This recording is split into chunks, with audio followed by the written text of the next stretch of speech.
پہلا ہمارے سامنے سوال آیا ہے کہ ہمارے زکوٰۃ کا پیسہ جو ہم 20 سال سے ایک فیملی کو دے رہے ہیں، کیا اس فیملی کی بیٹی کو ہم شادی کر سکتے ہیں؟ کیا اس کو گھر کی بہو بنا سکتے ہیں جو کہ ہمارے زکوٰۃ کے پیسے سے ان کا گزر ہوا ہے؟ بالکل بنا سکتے ہیں. کوئی ایسی شریعت میں کنڈیشن نہیں ہے کہ آپ نے جس فیملی میں زکوٰۃ دیا ہے اس فیملی میں آپ جو ہے رشتہ داری نہیں کر سکتے. اگر کوئی مناسب رشتہ ہے تو آپ بالکل اس گھر کی لڑکی کو بہو بنا سکتے ہیں، اس میں کوئی حرج کی بات نہیں ہے. دوسرا سوال ہے کہ جس گھر میں ہم زکوٰۃ دیتے ہیں کیا اس گھر کی شادی میں جا کر کھانا کھا سکتے ہیں؟ ان کا خرچ بھی ہماری زکوٰۃ کے پیسوں میں ہو رہا ہے. بالکل کھا سکتے ہیں. دیکھیے یہ سمجھنے کی بات ہے کہ آپ نے کسی غریب انسان کو زکوٰۃ دیا، اب وہ انسان اپنی کسی خوشی کے موقع پر آپ کے گھر میں آپ کو دعوت دے رہا ہے. اب ہم کو کیا لگتا ہے، یار ہمارا تو زکوٰۃ کا پیسہ اس کے گھر میں گیا ہے اور اسی پیسے سے وہ ہم کو دعوت کھلا رہا ہے تو ہم زکوٰۃ کھائیں گے. آپ کے لیے وہ زکوٰۃ نہیں ہے. اللہ کے نبی صلی اللہ علیہ وسلم بہت سارے ایسے صحابہ کی دعوت بھی کھاتے تھے جو خود ان کو زکوٰۃ ملی مگر انہوں نے بطور گفٹ اللہ کے نبی کو کھلایا یا بطور تحفہ انہوں نے کھلایا. تو ملکیت چینج ہونے سے شریعت میں مسئلہ چینج ہو جاتا ہے، یہ بات یاد رکھیے. اسی لیے جو سود کا پیسہ ہوتا ہے، بینک میں انٹرسٹ کا پیسہ ہوتا ہے، اس میں جن علماء نے یہ فتویٰ دیا ہے کہ وہ پیسہ صرف غیر مسلم کو دینا چاہیے، وہ بات ٹھیک نہیں لگتی ہے. غیر مسلم کے ساتھ ساتھ آپ اگر کوئی مسلمان ہے مجبور ہے، آج بہت سارے لوگ دوا علاج کے لیے پریشان ہیں، ان کے پاس پیسے نہیں ہیں. بہت سارے لوگ فضول کیس میں مبتلا ہیں، ان کے پاس پیسے نہیں ہیں، آپ اس انٹرسٹ کی رقم سے ان کی مدد کر سکتے ہیں. اور اگر آپ کو یہ لگتا ہے جب ہم اپنے لیے انٹرسٹ کی رقم پسند نہیں کرتے تو وہ تو ہمارا مسلمان بھائی ہے، تو وہاں یہ مسئلہ ہر جگہ اپلائی نہیں ہوگا.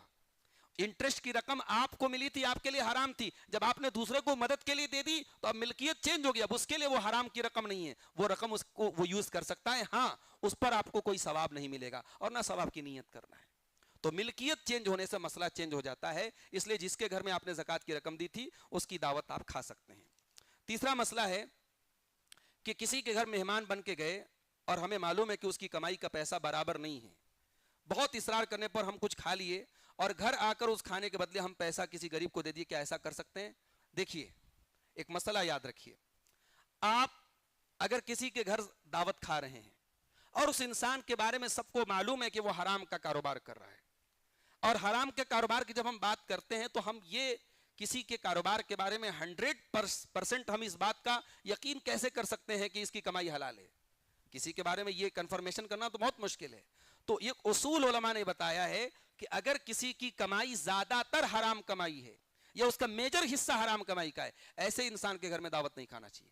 لیکن اگر کسی کی کمائی مخلوط ہے، یعنی اس کا بڑا حصہ حلال بزنس کا ہے، کچھ اس کے حرام ذریعہ آمدنی بھی ہیں، اس کے گھر میں آپ دعوت کھا سکتے ہیں. کیوں؟